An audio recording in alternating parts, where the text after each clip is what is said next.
નમસ્કાર. આજે આપણે એક એવા સફર પર નીકળવાના છીએ જ્યાં ઇતિહાસ, શ્રદ્ધા અને રહસ્ય આ બધું એક સાથે મળે છે. આપણે વાત કરવાના છીએ પવિત્ર નર્મદા નદીના કિનારે આવેલા ભરૂચના શ્રી દુધેશ્વર મહાદેવ મંદિરની. ચાલો એના ગહન રહસ્યોને સાથે મળીને ઉકેલીએ. પણ આખી વાત શરૂ કરતા પહેલા એક એવો સવાલ જે કદાચ થોડો અજીબ લાગે. શું એવું બની શકે કે કોઈ નદી, હા જીવંત નદી, કોઈ ભગવાનનો અભિષેક કરે, એમની પૂજા કરે? આ સવાલને મગજમાં રાખજો, કારણ કે આ મંદિરના સૌથી મોટા રહસ્યનો જવાબ આ જ સવાલમાં છુપાયેલો છે.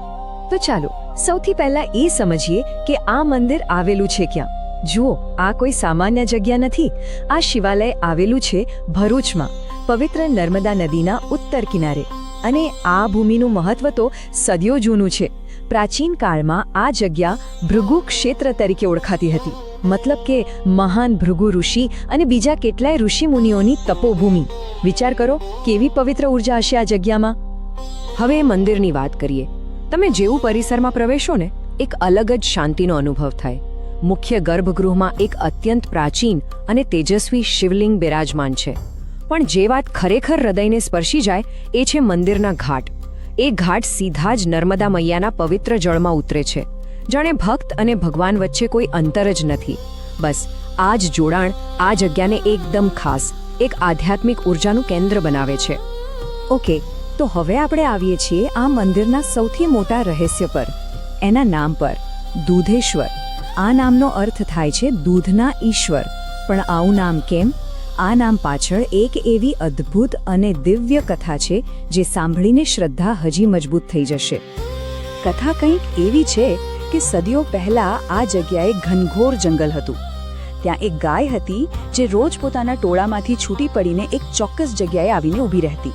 અને ત્યાં કોઈના દોહ્યા વગર જ એના આંચળમાંથી દૂધની ધારા આપોઆપ જમીન પર વહેવા લાગતી, જાણે એ પોતે ધરતીનો અભિષેક કરી રહી હોય. આ રોજનો ક્રમ બન્યો. જ્યારે લોકોને આ ચમત્કારની ખબર પડી અને એ જગ્યાએ ખોદકામ કરવામાં આવ્યું, તો ત્યાંથી એક સ્વયંભૂ જાતે જ પ્રગટ થયેલું શિવલિંગ મળ્યું.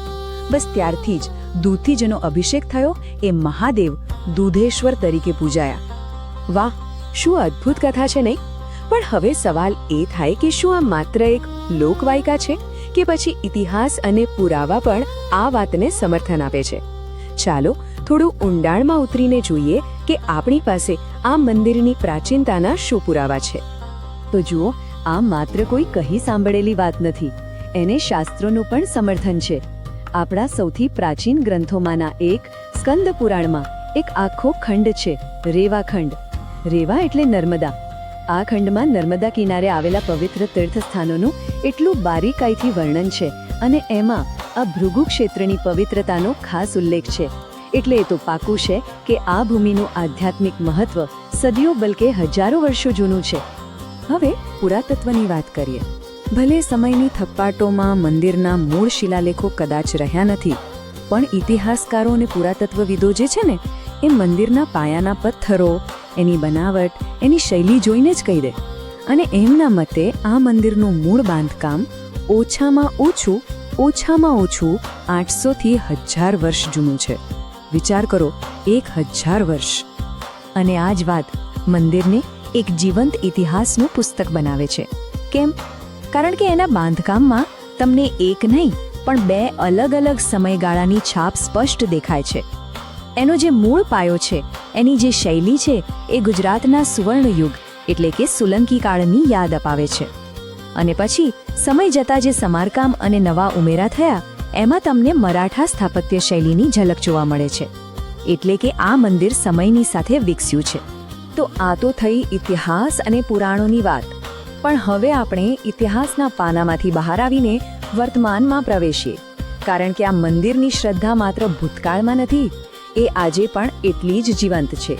ચાલો જોઈએ કે આજે પણ અહીં કેવા ચમત્કારો અને દિવ્ય અનુભવો થાય છે. યાદ છે પેલો શરૂઆતનો સવાલ કે શું કોઈ નદી ભગવાનનો અભિષેક કરી શકે? તો એનો જવાબ અહીં છે. આ મંદિરનો સૌથી મોટો જીવંત ચમત્કાર દર વર્ષે ચોમાસામાં બને છે. જ્યારે નર્મદા મૈયામાં પૂર આવે, એનું જળસ્તર વધે, ત્યારે એ પાણી બીજે ક્યાંય જાય એ પહેલાં જાણે કોઈ અદૃશ્ય માર્ગેથી સીધું જ મંદિરના ગર્ભગૃહમાં પ્રવેશે છે. અને પોતે જ શિવલિંગનો જલાભિષેક કરે છે. હવે જુઓ, વિજ્ઞાનની દૃષ્ટિએ આ એક કુદરતી ઘટના હોઈ શકે, પણ શ્રદ્ધાની દૃષ્ટિએ ભક્તો માટે આ પૂર નથી. એમના માટે તો આ સાક્ષાત નર્મદા મૈયા છે, જે પોતાના આરાધ્ય દેવ મહાદેવને મળવા, એમની પૂજા કરવા, એમનો અભિષેક કરવા પોતે પધારે છે. આ દ્રશ્ય જોવું એ પ્રકૃતિ અને પરમાત્માના અતૂટ સંબંધનો સાક્ષાત્કાર કરવા બરાબર છે. અને વાત અહીં જ નથી અટકતી. સ્થાનિક લોકો સાથે વાત કરો તો એવી વાતો સાંભળવા મળે જે પેઢીઓથી ચાલતી આવી છે. કેટલાય લોકોનો અનુભવ છે કે અહીં આવીને શ્રદ્ધાથી પ્રાર્થના કરવાથી એમની મોટી બીમારીઓ દૂર થઈ ગઈ છે. અમુક લોકો તો ત્યાં સુધી કહે છે કે રાત્રે જ્યારે બધું શાંત થઈ જાય ત્યારે અહીં કોઈ અદૃશ્ય દિવ્ય શક્તિઓ પૂજા અર્ચના કરતી હોય એવો અનુભવ પણ થાય છે. આ પ્રાચીન વડના વૃક્ષો નીચે બેસીને ધ્યાન લગાવવાનો અનુભવ પણ અનોખો છે. તો આપણે દંતકથા જોઈ, ઇતિહાસ જોયો, જીવંત ચમત્કારોની વાત કરી, પણ હવે આ બધાના મૂળમાં જઈએ. દૂધેશ્વર નામનો જે આધ્યાત્મિક અર્થ છે એને સમજીએ, કારણ કે આ નામ માત્ર એક ઘટના પરથી નથી આવ્યું, એની પાછળ એક ગહન ફિલોસોફી છુપાયેલી છે. આધ્યાત્મિક રીતે દૂધ શેનું પ્રતીક છે?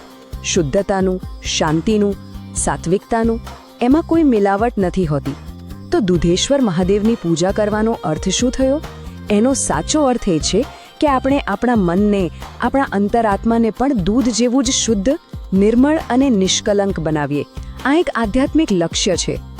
તો અંતે બસ આ એક જ વિચાર મનમાં રહી જાય છે. એવી કઈ જગ્યા હશે જ્યાં શ્રદ્ધા, ઇતિહાસ અને પ્રકૃતિ આ ત્રણેયનો આવો અદ્ભુત સંગમ જોવા મળે? જ્યાં નદી પોતે ભગવાનની પૂજા કરે, જ્યાં પથ્થરો 1000 વર્ષનો ઇતિહાસ બોલે, અને જ્યાં લોકોની શ્રદ્ધા આજે પણ જીવંત ચમત્કાર બનીને વહેતી હોય. ખરેખર શ્રી દૂધેશ્વર મહાદેવનો આ ધામ એ પરમાત્મા, પ્રકૃતિ અને મનુષ્ય વચ્ચેના દિવ્ય સંબંધનું શ્રેષ્ઠ ઉદાહરણ છે.